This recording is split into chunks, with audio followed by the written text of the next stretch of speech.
bibigyan niya ako nito guys. Ano yan? Valentine's gift. Valentine's. Kasi guys, Valentine's. February 14. Ito yung binigay niya sa akin. Ako, wala akong binigay sa kanila. So, ayan guys. Doon namin binili guys. Ayan. So, dyan namin to binili guys. O, diba? Ito yung ano nila guys. Yung new edition nila. Yan. Ito yung bago nila. Yung ano, mabango din yung puti nito. Tsaka yung ano, dalawa to, di ba? Yung new edition nila, yung blue, palalaki. Ito, habay. Ito guys, ang sarap ng amoy niya. Para siyang citrus. Tsaka didikit talaga sa ano.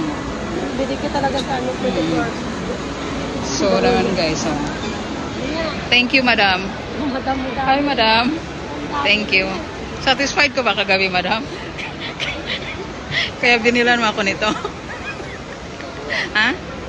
Wala ka naman ginawa kagabi kundi nag-live ha? Ayan guys, pinabayaan ko siya nag-live kagabi sa TikTok. Ayan, masaya na siya. Hi madam. So that's for today guys. Thank you for watching. Hi madam. Madam Damin.